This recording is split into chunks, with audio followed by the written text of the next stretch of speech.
our guest commentators, and tonight they are the development expert and business and economic analyst, Dr. Taufik Raimi, who is a member of the ruling APC party, while the legislative consultant and public policy analyst, Chibuzo Okereke, and from our Lagos studio, public policy analyst and development expert, Abba Kaka. Gentlemen, you're welcome. Thank you very much. All right, glad to have you. Good evening. Good evening, fantastic. So let's start from River State. Let's start with River State. Now, we'll try to break this thing down, then we'll take it. I mean, I'm going to bring up a lot of issues about River State. The first of all, the first is, of course, the address which you just had there from Fubara. Hold on. The last statement he made that caught my interest, he said, costliest peace is cheaper than the cheapest war. That's how he put it, return to the path of governance. Well, the role of the judiciary, the case of the 11 PDP governors who took this case to the court, 2 days after the declaration went to court. 2 issues of legality or illegality of the declaration of emergency. Adeborua, who is a son, says nothing to celebrate, instead a judicial interpretation of the president's constitutional powers during the state of emergency, especially under section 305. Then you have, well, he's back now because I was going to say Fubara's no-show, what do you think happened? Then the path that the NAS, National Assembly, the path the NAS played, the question of using voice votes instead of head count. Then, of course, there is the long-term implications of really resolving these issues, particularly as it has to do with constitutional provisions. Let's see how we can take this one by one. Let me start with you, Taufik. The address first, where the last issue I mentioned was the fact he said the costliest peace is cheaper than the cheapest war. Taufik. Okay, thank you very much, and once again, good evening. For me, the speech by the return governor of Rivers State, His Excellency Simfubura, is a good speech because it's provided 4 contexts for me, which I believe is quite good. One, he acknowledged that there was an intense political crisis which led to the emergency rule. I think that has put down controversy about whether there was any crisis at all, because as you are aware, while His Excellency the President declared the state of emergency, backed by the National Assembly, rightfully, there have been discussions about whether there was any problem at all or whether it couldn't have happened that way. I think the speech of the governor actually, for me, captured the fact that there was a need for intervention, which he also described as a timely intervention by the President, His Excellency Bola Ahmed Tinubu, GCFR. So that is one context. 2, he also mentioned that he identified the 3 principal actors in the crisis. He identified His Excellency, the former governor of Rivers State, the current performing minister of FCT, His Excellency Yuson Weke. He even described him now as their leader, our leader, he called him. So that's quite good. He also mentioned that in the crisis was himself and also the State Assembly. So he then summarized that after acknowledging the role played by the actor, he also acknowledged the fact that the President did well as a father to midwife and broker a peaceful resolution.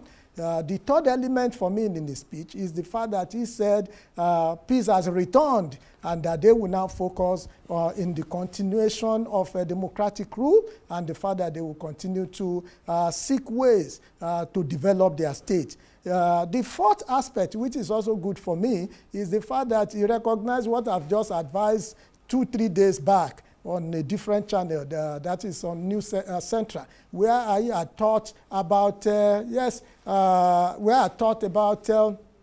applying stakeholder solution moving forward. The stakeholder solution for me is the fact that as a leader of the state now, you must work with every other person. Rivers State is too important for us to allow further crisis in there. This is a state that produces over 40% of the crude oil and gas in Nigeria. This is a state that has the third busiest airport, international airport in Nigeria. This is a state that has other natural resources. This is a state with major infrastructure.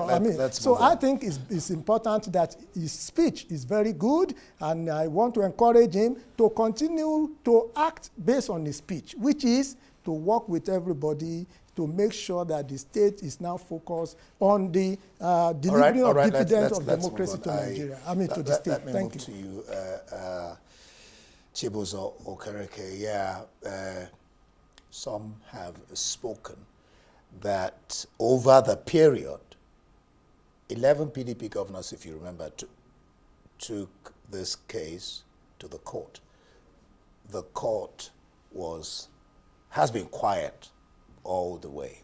Adeboruwa, the Sun, he says, nothing to celebrate, instead a judicial interpretation of the president's constitutional powers during a state of emergency, especially under Section 305. Chibuzo. Well, thank you very much. I think I will start with the speech where the governor rightly acknowledged that the costliest peace is far better than the cheapest war. And that goes to reaffirm the notion that after war, we must come to Georgia to resolve the situation. But it also offers us another intrinsic implication as to what it might have cost the governor to attend the peace process that we have today. Let me also say that the governor never said peace has returned. He said we believe peace has returned, because it's proper to capture, the framing of his own mind to suggest that because on his return, we didn't see the leadership of the State Assembly, welcoming him and all that. And when the State Assembly met yesterday during their plenary, we didn't see the pro-governor members of the Assembly attending that particular That's session. 4 of them. Yeah, so the governor was right to say that he believes. He could have been more declarative, but because of other underlying issues that can unveil through the process. And he also said that the process of reconciliation is ongoing in the speech. And going to the question you asked, and the fact that he said he resisted pressure to challenge the constitutionality of the process. We cannot develop our democracy this way. The purpose of democracy is, first of all, legitimacy and then popular participation of the people in the process of governance. And the judiciary and constitutionalism is at the heart of every constitutional democracy. If we pander to morality and sentiment, we will not over time experience a democratic consolidation. There is nothing wrong. The president took a democratic action, he believed.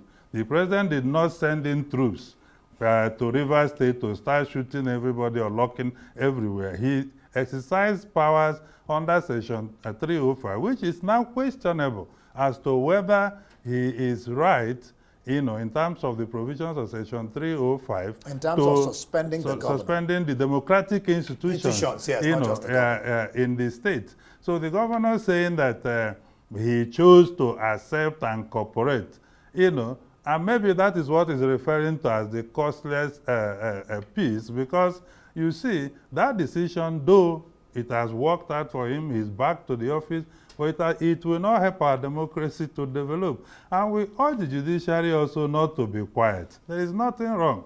The President Tinubu will not be our president forever. So it's not about the individual who is president.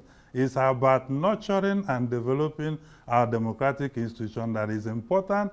The arm of the government responsible for interpreting the law to lay bare whether this action of the president is right, in the way he has carried out. But I will have to also disagree with S.A.N. Adeborowa. I know in the context where he said nothing to celebrate, there is surely something to celebrate. And that thing to celebrate is that democratic institution, governance, and operations have returned to Rivers State. We carried this aberration for 6 months, although people argue that this was necessary because our constitution never contemplated a situation where there will be a total lockdown and impasse between the governor's office and that of the state assembly. Right. To the extent that the budget couldn't be passed. Or 4 people were passing the but budget. I believe that the judiciary should make a pronouncement so that we can have something to hold on to. It's not 10 years down the line. Going forward. Yeah, yeah not 10 years down the line. Somebody will come and cite the example of Rivers again for his own action. We don't want precedent. Since Abba, I'll come to you and just deal with these issues, then we move on.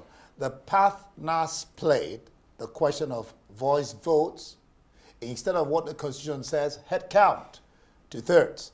Then the long-term implications, just like Chiboso was mentioning there, of not really resolving these particular these issues, particularly as it has to do with constitutional provisions. Abba.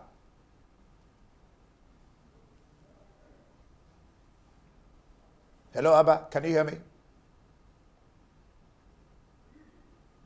Can you hear me?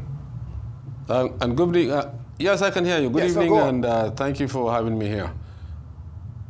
The issue is this: for the judiciary to make any pronouncement, right now there's a vacuum on that issue. For the judiciary to make any informed or meaningful pronouncement, somebody must have challenged the decision. Somebody must have gone to court, but none of the players went to court to get that pronouncement. Nonetheless, what has happened has happened, but it has damaged our, democracy. It has damaged our constitutionalism, and this idea of winning elections or getting to power by all means necessary is itself very, very dangerous to democracy. Democracy is a system of government that is by the people, for the people, you understand. And in this case, the people of Rivers State were shortchanged for 6 months. And they have elected their leaders, the governor, as well as the House of Assembly. But for 6 months, they were not represented. So that's Section 305, we should have put it to test. The judiciary, should have, if somebody has, one of the players who did not agree with the decision had challenged it, we could have gone there. But this is, what I see is a democracy based on, an arrangement kind of democracy. And this is not democracy if you go that route. As Mr. Okereke has said, in the long run, the damage to our democratic system is already pronounced, because you can declare a state of emergency because of any kind of crisis, but without removing the elected governor and the elected House of Reps, which has happened in this country before. As Jonathan did in 2013. So it's very unfortunate. Exactly, 2013. So it's very unfortunate that what has happened has happened. Actually, Governor Fubra is a very, very patient governor, it looks like. And he has, agreed to whatever terms that they have agreed to. But the problem is not about the governor himself, it's about the people of Rivers State. We hope that this thing doesn't happen again, because when you, look at the case of Natasha, the same thing, the people of Kogi are being shortchanged. We'll get to that, but let's move on. We'll get to Natasha, because I had Reno Mokri yesterday here, and he had to say something about that. So we'll probably get to that if we can. But let's move on to the question of doctors, FCT doctors, who have been doctors who have been on strike. The questions here, when the Senate particularly asked the doctors to call off strike, that they would need to meet with the FCT Minister Wike. Are we not postponing the doomsday? Should the Senate or the legislature be meeting Wike to do the needful? Should the nation not just simply do the needful? And finally, where do we draw the line between doctors' Hippocratic oath, and saving lives? Should doctors be going on strike in the first instance? Nurses are threatening to join the doctors as at the last time I read this issue. Again, let me start with you, Taufik.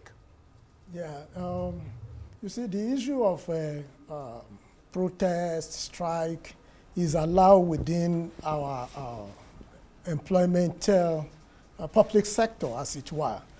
Is within their right, if there are issues to discuss with government, to raise them. However, the problem has been that most of the complaints they have had or they are having has lingered for so long. Though that does not justify that resolution should not be met. Because government is a continuum. Because government is continuum. So my take on this will be that the FCT minister, who only a few days back still expressed willingness to meet with them and resolve whatever issues that have been complained about. I'm hopeful that in the next couple of days, there will be substantial agreement to meeting their needs. What I've realized over time is that sometimes government, that's before this administration, in the past, most of those MOU you had them talk about were not well thought through before they were agreed upon. Both government and the doctors, oftentimes, like even the educational sector, as you are aware, oftentimes enter into some of these understandings simply to just stop the strike, whereas not taking cognizance of the resources, probing the essentiality of those issues that have been raised. So I believe that those are some of what the minister will have to address to make sure that whatever agreement is agreed upon this time must be actionable, must have timeline. Okay, in the next 6 months, maybe if we agree we are deploying 10 billion naira, for instance, this is how we are going to do it across the next 2 years. And both parties will also agree to how to measure performance. It is not until when agreement finally break down that before you now start. So we must have a way to measure performance. As for the intervention of the Senate Committee or the National Assembly, it's also within their responsibility I don't think it's out of place to always find people who will broker peace. But I believe that the Minister of FCT, His Excellency, Yoso Wike, will not look at the people dying in FCT. Taufik, so, I'm not really stopping you. Let's just get to hear what the Minister had to say about this issue. Okay, that's fine. Thank the resident doctors of the FCT who have seen reasons for them to call off their strike for the interests of the FCT and for the interests of the nation. That is the way it's supposed to be. So on behalf of the Federal Capital Territory Administration, let me once more thank you and thank the Chief of Staff, the Chairman of Civil Service, and the Acting Head of Service for persistently making sure that you work together. And Mr. I thank the SC admin to make sure that this strike is cut off. It's of no good for anybody. So I'm happy. We'll continue to dialogue. Before I came here, virtually all your requests, I've all signed them before I came here. So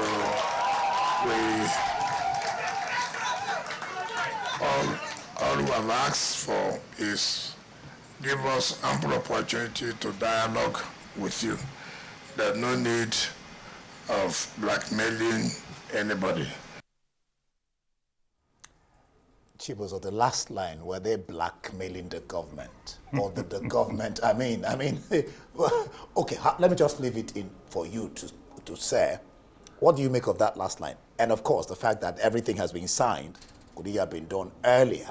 Could the strike have been averted? No, you know, off camera, I was telling you, I listened to him yesterday for 2 hours, where he had mentioned that he has asked the head of service to compute everything that is for the doctors and pass it on for him to sign. You know, I think the FCT is in transition. The civil service secretary, something like that had just been created. It wasn't there before. So I don't know the issues they were dealing with administratively. But You mean the doctors? no, the FCT, FCT, yeah, okay. secretary responsible for that. However, I think the National Assembly, we must know, is the legislature responsible for the FCT. So they are the ones who make law for the FCT. So you will always see them come in to intervene, both national and at FCT level. Okay, but I because the think that FCT doesn't have an doesn't have assembly. its own legislature. So the issue about this healthcare is even bigger than, we have signed things, let's move on. We should begin to look at a comprehensive health sector reform, whether at FCT or elsewhere. Don't forget that we are suffering brain drain of medical doctors in this country. The Japa syndrome. The Japa syndrome. And of course, you know that most of the countries where they are going to, they are using data to track what they are doing. You will see a particular country, Canada, or any other one saying, oh, we need 20,000 health professionals. And we are creating this special kind of visa and encouraging even coming here to conduct recruitment. Unfortunately, we are locked up with the issue of strike and even welfare and service conditions for our own, instead of us to be strategically positioning ourselves to ensure that we have a working health system, ensuring that the right ratio of doctor to patients in line with the WHO is there, ensuring that we even have housing scheme, better working conditions for the doctors, so that an average medical doctor in Nigeria wants to get out of this country to get to greener pasture. We can begin to cultivate greener pastures here based on the way our leaders recognize medical governance and the necessity for national development. So Fantastic. also by His Excellency's style, sometimes he's very outspoken, he's always saying his mind. But you see, when people are maybe calling you out or using their own strategy to get what they want, it may not be blackmail. It may just be that they are not able to speak to you. This is not blackmail. You know, they are not The able doctors to. are not blackmailing. So, but the point he made that is necessary, which you highlighted in your statement, is the fact that there is a special oath taken by doctors. They are considered essential people, essential professionals within our society. And just 1 minute, second of strike by doctors can cost a lot of lives. Therefore, whether at the government side or the medical union side, we must never allow things to generate to this point where we have to abandon our patients in hospitals. But definitely, we know we can do more. Yeah. If you get to some health centers, even the doctors don't have proper table or seat or office to work. Fantastic, and this fantastic. we can change. Yeah. Fantastic, particularly where you talked about the ratio. I have had to interview, I think Ebong is his name, the president. What he talked about is about the ratio should be about 1 to, is it 400? But what they're having is 1 to 2,000 or 1,000. And some of the doctors are even dying. And they have not been paid about 8 months' salary. And you're wondering to yourself, what's the psychological effect of that on a doctor who has to operate on patients? And then you mentioned the fact that, Taufik also mentioned it, let it be a long, drawn out program. Yeah. It will not be a fireworks thing today that the next day they go on. Abba, Kaka, I'll come to you in under 2 minutes because I'll soon take a breather. Break down what you have heard both them say and the issues I raised. Okay. Actually, it's very unfortunate that doctors, teachers, engineers, and others have to go on strike to be paid their entitlements. You understand? That is very, very unfortunate situation. They are not blackmailing the FCT. They're not blackmailing anybody else. They're just looking for their own entitlements. In some cases, just basic salaries. You don't pay a doctor for 8 months. You don't pay a teacher for 8 months. These are Nigeria's assets. You know, all this Japa syndrome is happening because we have talented doctors and talented teachers in the country. But unfortunately, when it comes to paying their entitlement, it becomes a problem. And that's why they have to go on strike. It's only when you go on strike that you are listened to. Why do we have to descend to that level? Because people should be paid for their services. And on the other hand, I was just in Akwa Ibom State on 4 days ago. On Tuesday, I attended a program, Akwa Ibom Security Trust Fund. The Commissioner of Health has issued a warning or a wanted doctors issue, because some doctors, when they get trained, also that's the other side of the story, they abscond the states. And that was a very good move from Akwa Ibom State. And, why should the state train a doctor and then you are supposed to come back and serve the state, but then they try to go abroad, or they run away. I saw it on TV. The Commissioner of Health was issuing threats that those 2 doctors should come back and serve the state. But generally speaking, it shouldn't descend to a level of strike for you to get paid your basic salary or allowances. Because in the case of doctors, 1 day strike, you don't know how many people will die. Because some people are on oxygen, some people are in the ICU, and some people are just, new accidents coming in, and you don't have doctors to attend to them.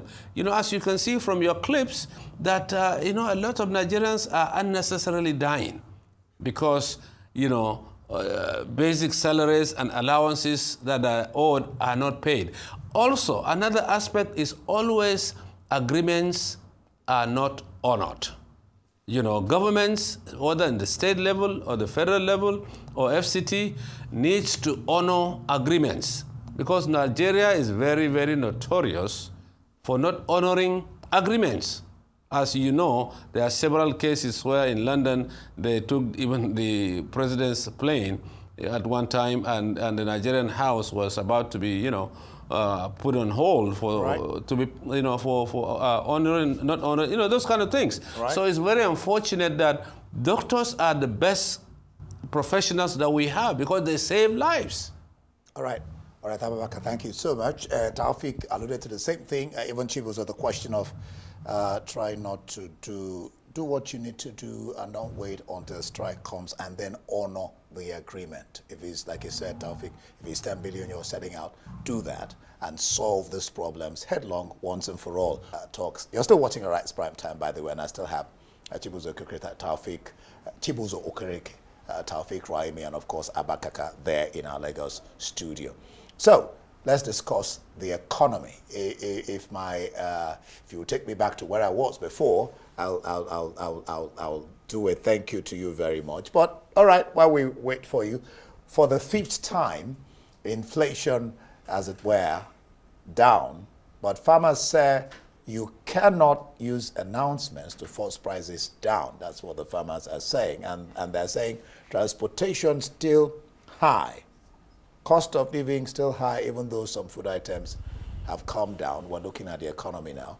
Government says it's achieved its revenue, yet still borrowing. Economists warn that the rising loan pipeline could deepen fiscal pressures. Some have wondered why more loans when you say you have higher revenues. Sort of double speaking, Taufik? No, it's not double speaking at all. The revenue, if you look at the size of revenue for expected revenue for 2025, is not equal to, internally generated revenue is not equal to the size of expenditure that government is to undertake in order to spend on both recurrent expenditure and capital spending. So you still need to borrow in order to augment what is being internally generated. So that is the reason why we are still borrowing. Of course, this particular administration by His Excellency Bola Ahmed Tinubu is really working economically to reverse the bad economy that he inherited, like we've been saying. For the last 5 months, the inflation rate has continued to nosedive, which is a good indication that economy is being recovered.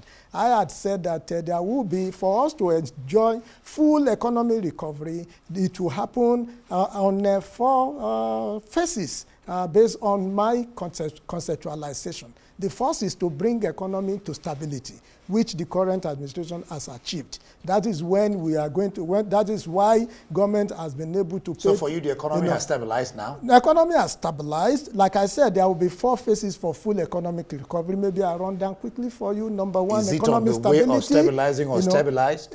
Economic stability, economic consolidation, economic growth, and economic development. Whilst people are still complaining, including you and I, largely, that, oh, we have not had what we call trickle-down economy, is because of these phases. Economy is about facts and figure. It's not about emotion. You understand what I'm trying to say? So this is a government in the last 2 years that have paid 3.4 billion COVID-19 loan to IMF, 7 billion to clear debt owed previously. We are growing at, as at the end of December, 3.4%. You know, these are indications that economy is recovering. There is no issue of ways and means again. 30 trillion ways and means of the last administration is being resolved or has been resolved one way or the other.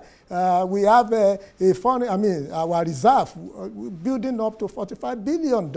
So these are indicators. You know, I believe the opposition party and other people who do not actually see anything good in the government will always say that statistics, government is just turning out statistics. This is the same opposition, the same Rufai, the same His Excellency article that will talk that will say that there are no statistics. APC is not giving statistics. Now we are giving statistics based on facts. People are still saying it's not real. We're talking realistic. About people's pockets and people's expendable income. But let me go to Chibuzo because we don't have all the time. We have some other issues to treat as well. Interesting, but I mean, what people are concerned about is their pockets and the cost of, and the government says we're not borrowing because our economy has increased. So why economists are saying, why are you then borrowing if you say you've made revenues from non-oil? Chibuzo. Let me sympathize with my colleague. No, you can't sympathize with me. You are a labor man. I'm coming. No. Allow him to make his own opinion. My sympathy for what he's saying. No. You've made your own point. The problem I have. So don't let him talk. Because he mentioned that he wants to sympathize. I don't need sympathy. The problem. Let him just talk. The problem I have is that every government thinks that only opposition voices exist. They never thought that there are Nigerians who want their government to succeed. I want the government to succeed. I want President Tinubu to succeed. He is the only president we have today. And if he succeeds, the country will be better for it. So it's not, when I say I sympathize with the new definitions of what economy means, economic stabilization and all that. Economy is not about facts and figure. It's about the living standard of the people, about their sense of well-being, that their welfare is being improved upon. And the deception by the metropolitan state that we must all be using some percentage, some indices and figure to measure economy is the bane of what we are facing. Because if you really think that it's about the economic well-being and the living standard of the people, their ability to save, their ability to invest, their purchasing power rising, their ability to be able to meet, square meals a day, then our thinking about what economic stability, economic consolidation, economic growth and development mean will be different. And this is what I want us, to understand. And the government, as at today, talking about inflation dropping, and you rightly mentioned that cost of logistic cost is still very high. To move things from Jos here to Abuja, food items and what have you, very high. because of other contributing factors. So, and if the government can, move away from the world economy statistics and start looking at, for instance, if dollar drops, does it affect the dollarized prices of items in many malls in Abuja and other places? And from where is it dropping? And who is ensuring that there is a commensurate reflection in drop of prices with what the government is doing? So we still have that gulf between government policy and how the reaction happen in their local market and other places. And this is what I want us to focus. Government have declared we have met our revenue target. That is good. And on the same hand, we, as of today, financing deficit with almost 65%. And what is painful, which I don't want to discuss here, and not even caused by this government, is that most of the borrowings that we are paying back today, some of them will end in 2030, 2035, 2040. The things for which we borrowed those money for, we didn't even implement them. So we are simply repaying money to an empty infrastructure and system. Borrowing is still ongoing. And we have an example. So, and when he says, you must pity the president with these ways and means, that was 22 trillion and became 30 trillion. And he don't just wish it away. Right, it's a big burden on the economy, which is going to take a while for the president to address. Clear. Yeah. All right, Abba Kaka, let's hear your views. Okay, certainly in the last 5 months, inflation has been dropping. And that was due mainly supported by foreign exchange stability, as well as the farming season. And, the dropping in the price of gas or petrol, that is number one.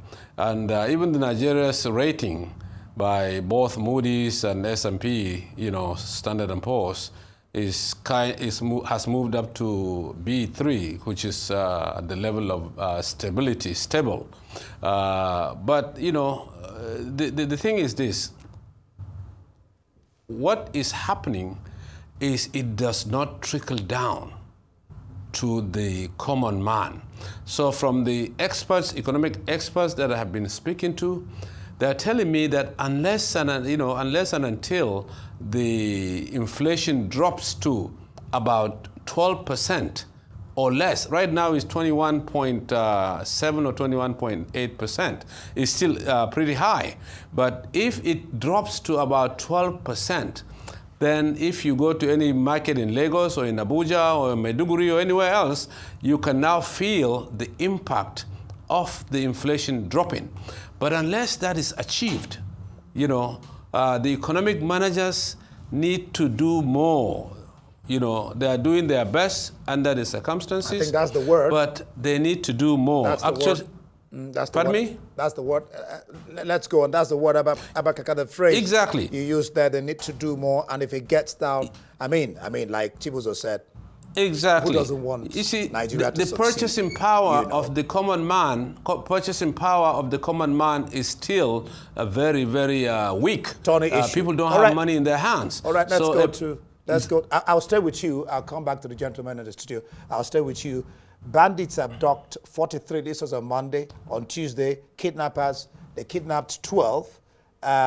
So, NEF, the National Elders, or Nigeria Elders Forum, is saying, declare emergency on insecurity.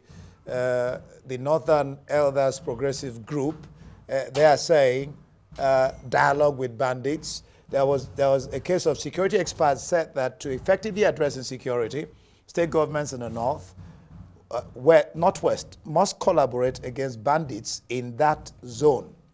Now, this incident, I pointed out, both incidents occurred at a time community leaders and some armed groups in neighboring Katsina State had entered into a peace deal.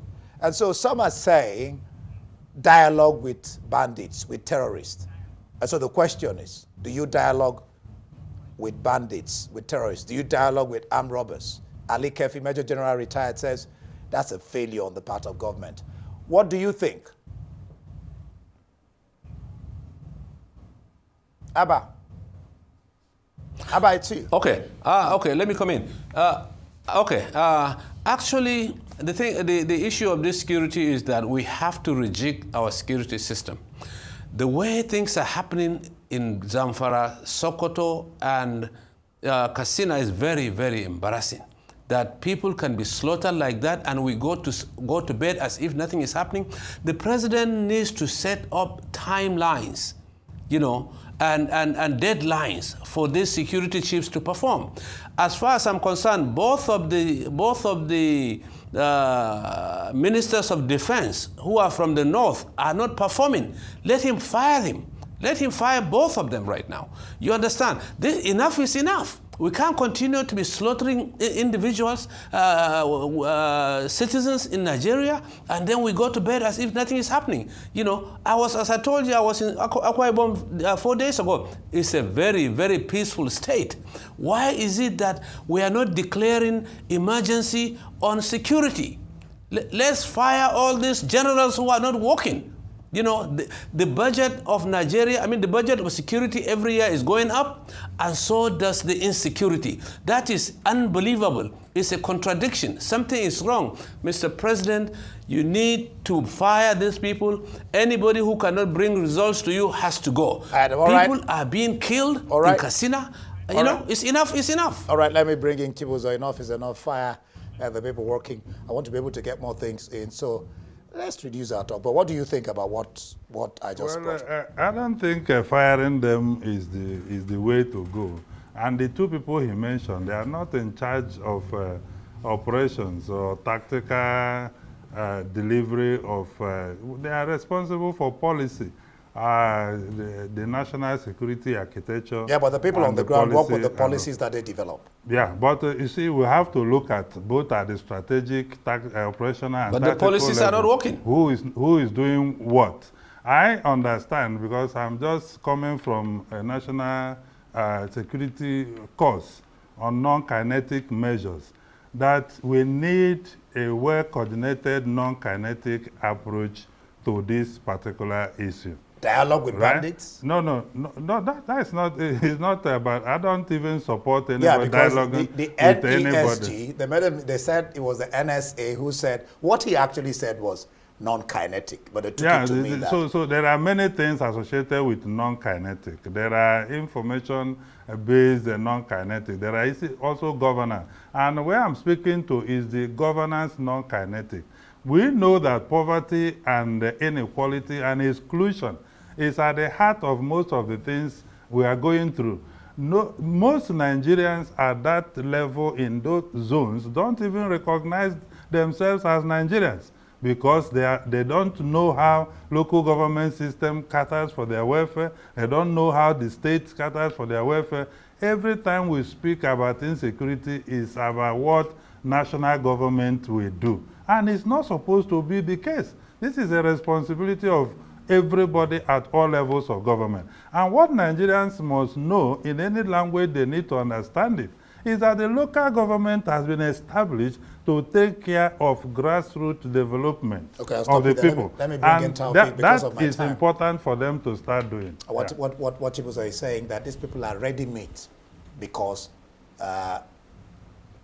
of the economic base, right? Because of they're not being catered for. And we have to have a system from family to local government to state. They're ready-made for indoctrination. After all, the governors take security vote. I'm sure chairman now take a security vote. And it's not for buying. I don't know what it's getting to the chairman. It's not for buying a motorcycle and all that. Let's have you comment. Yeah. Okay, my comment. Just briefly, so we can treat one of them. My comment here is that no president or no security apparatus, especially as we have it currently during this administration, will be happy to have his own people, citizens, being slaughtered on a daily basis. So I still will agree and propose continuation of both the kinetic and non-kinetic method.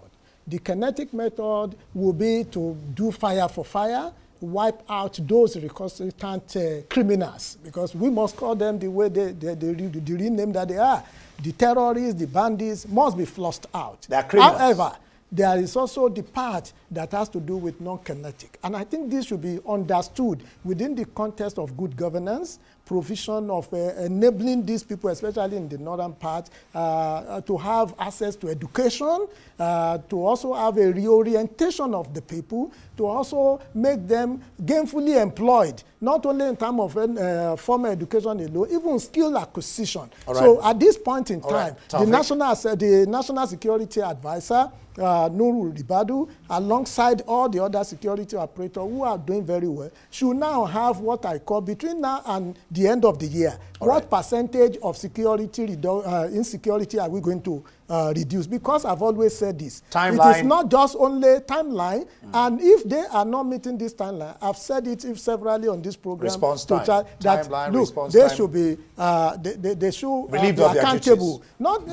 well, even if that's you relieve them, if you're not accountable, you get relieved of your people. duties. All right, all right. Let there be a situation. I don't have the time. We should work not to establish security and not managing insecurity. And it should be along the hierarchy, the federal government, the state government, and the... Hold on, Taufik. I just want two issues discussed in a jiffy. Good. You know, the Lagos fires, 10 died. That's the last count. And from what I read, some are saying it's because of slow and inadequate response. What do you think?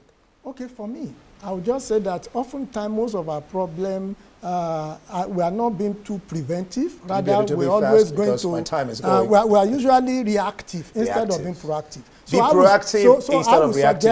I think that's insurance role and the root cause, and there should also be a timeline for... All right, Taufik, be proactive instead of reactive. Yes. Chibuzo, I did ask Reno yesterday a question. If Natasha Akpoti's case lingers till 2027, does it mean that zone will not have representatives any longer?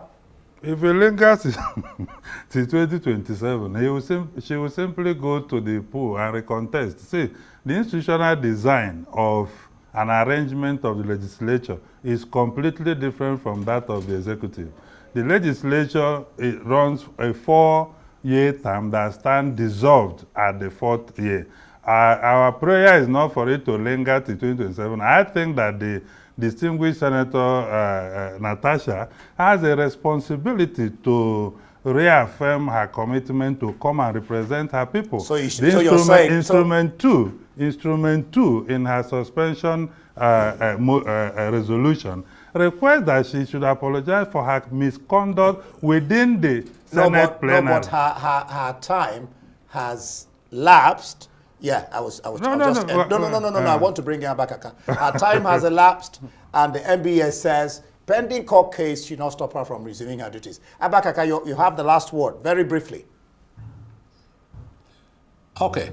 Why should it linger any longer? Let alone, why should it linger any longer, let alone 2027? Because their own resolution gave her punishment for 6 months. And she has served the time. She doesn't have to apologize. Because the problem is the leadership of the Senate. All right, we'll leave it there. There are different, gentlemen. The legislature doesn't work that way. There are different opinions on this. Hold on. I am the anchor. Just hold on. I am the anchor. We're going to call it a day here, but the point is, thank you, gentlemen. Thank you, Abba Kaka from our Lagos studio. Thank you, Taufik Raimi, and thank you, Okereke, for your interesting analysis and contributions to Prime Time.